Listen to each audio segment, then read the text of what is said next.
Hello friends, நம்ம இன்றைக்கி எதை பற்றி பார்க்க போகிறோம்னா மல்லி வர போகிற எபிசோடில் என்ன சுவாரஸ்யமான இன்ட்ரெஸ்டிங்கான விஷயம் நடக்க போகுதாங்க பார்க்க போகிறோம். வாங்க வீடியோக்குள்ளே போயிடலாம். நம்முடைய மல்லிக்கு வர போகிற வந்த பிரச்சனை எல்லாமே கூடிய சீக்கிரம் ஒரு முடிவுக்கு கொண்டு வரணும் அப்படின்னு நினைக்கிறவங்க மறக்காது நம்ம சேனலை சப்ஸ்கிரைப் பண்ணாதான் மறக்காது சப்ஸ்கிரைப் பண்ணுங்கள். நம்முடைய மல்லி பார்த்திங்கன்னா ஆழ்ந்த உறக்கத்தில் தூங்கிக்கிட்டே இருக்காங்க. அந்த நேரத்தில் அவங்களுடைய மொபைல் ரிங் ஆகிக்கிட்டே இருக்குங்க. நம்முடைய மல்லி ஒரு கட்டத்தில் எழுது மொபைலில் அட்டன் பண்ணுற பார்த்தீங்கன்னா இது இன்னும் சேவ் பண்ணாத நம்பராக இருக்குது, அன்னோன் நம்பர்னு வேறு காட்டுது.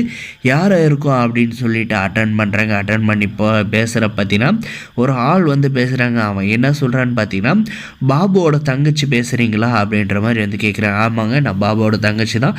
நீங்கள் யார் இந்த நேரத்துக்கு கால் பண்ணியிருக்கீங்க அப்படின்ற மாதிரி கேட்டதுக்கு, பத்ரபாபு இங்கே ஆக்சிடென்ட் ஆகி ரொம்ப சீரியஸான நிலைமையில் ஹாஸ்பிட்டல் உயிருக்கு போராடிட்டு இருக்காரு அப்படின்ற மாதிரி சொன்னதுமே நம்முடைய மல்லிக்கு இந்த உடனே வர எந்த ஹாஸ்பிட்டல் கேட்டுட்டு அதிர்ச்சியில் அந்த இடத்துல வீட்டிலேருந்து கிளம்பி போகலான்றது பார்க்குறாங்க. ஆனால் யார்கிட்ட சொல்லிட்டு போகிறது, எல்லாருமே நல்லா தூங்கிக்கிட்டு இருக்காங்க.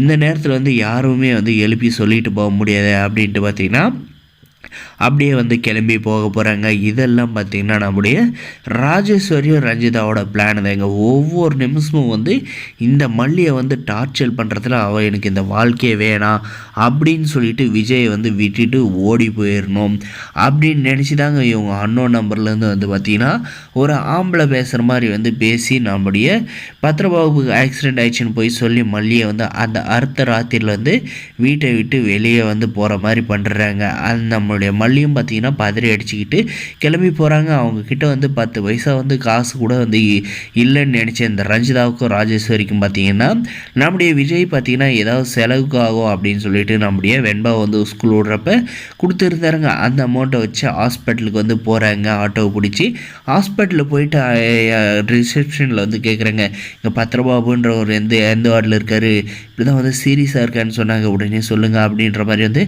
ரொம்ப பதட்டத்தோடு கேட்குற பார்த்தீங்கன்னா இங்கே அந்த மாதிரி யாருமே வரலாமா, நான் ரிஜிஸ்டர் புக்கை எல்லாம் செக் பண்ணி பார்த்துட்டேன் அப்படின்ற மாதிரி சொல்கிறாங்க. இல்லைங்க, எனக்கு இந்த ஹாஸ்பிட்டலில் தான் சொன்னாங்க அப்படின்ற மாதிரி சொன்னது பார்த்தீங்கன்னா, இல்லைம்மா இருந்திருந்தால் கண்டிப்பாக தெரிஞ்சிருக்கும், வேறு ஹாஸ்பிட்டலில் இருக்கான்னு விசாரித்து அந்த கால் பண்ணி பேசுங்க அப்படின்ற மாதிரி சொன்னதுக்கு அந்த நம்பருக்கு கால் பண்ணுறாங்க. கால் பண்ணால் பார்த்தீங்கன்னா அந்த நம்பர் ரொம்ப பிஸி, சுவிட்ச் ஆஃப் அப்படின்ற மாதிரி வந்துடுதுங்க. அதுக்கப்புறம் நம்முடைய மல்லிக்கு பார்த்தீங்கன்னா என்ன பண்ணுறதுன்னு தெரியாது. சரி, நம்ம வீட்டுக்கு போய் பார்ப்போம் அப்படின்னு சொல்லிட்டு பதறி அடிச்சுட்டு வீட்டுக்கு கிளம்பி போகிறாங்க. யாருடைய வீட்டுக்குன்னு பார்த்தீங்கன்னா நம்முடைய பத்ரபாபுவோட வீட்டுக்கு தாங்க. அங்கே போயிட்டு பார்த்தீங்கன்னா கதவை தட்டுறாங்க. அண்ணன் அண்ணன் அப்படின்ட்டு நம்முடைய பத்ரபாபு இன்னார்த்து யாரா கதவை தட்டுறது அப்படின்னு சொல்லிட்டு கதவை திறந்து பார்க்குறாங்க. திறந்து பார்த்ததும் நம்முடைய மல்லி தாங்க. எதுக்கு மல்லி இந்த டைமுக்கு வந்திருக்க, எதுக்கு அதுவும் நீ மட்டும் தனியாக வந்திருக்க, அழுதுகிட்டே இருக்க, என்னாச்சுமா அப்படின்ற மாதிரி கேட்டதுக்கு, இல்லைண்ணே உங்களுக்கு ஆக்சிடென்ட் ஆகி சீரியஸாக இருக்கிறத எனக்கு ஏதோ ஒரு நம்பர்லேருந்து கால் பண்ணிச்சு, நானும் அந்த ஹாஸ்பிட்டலில் போய் பார்த்தேன், அந்த இடத்துல நீங்கள் அட்மிட் ஆகணும்னு சொன்னாங்க, எனக்கு ஒரு நிமிஷம் உயிரே போயிடுச்சு, உங்களுக்கு இந்த மாதிரி ஆயிடுச்சுன்னு அப்படின்ற மாதிரி சொன்னது. நீங்கள் பார்த்தா வீட்டில் இருக்கீங்க அப்படின்ற மாதிரி சொன்னது. யார் பார்த்த வேலைன்னு தெரியலையம்மா அப்படின்ற மாதிரி நம்ம பத்ரபாபு சொல்கிறாங்க. நீ எதுக்கு கவலைப்படாதம்மா, காலையில் வீட்டுக்கு போய் இங்கே தங்கிக்கோ அப்படின்ற மாதிரி சமாதானப்படுறாங்க. இதுக்கு பின்னாடி இந்த ராஜேஸ்வரி தான் இருக்காங்க.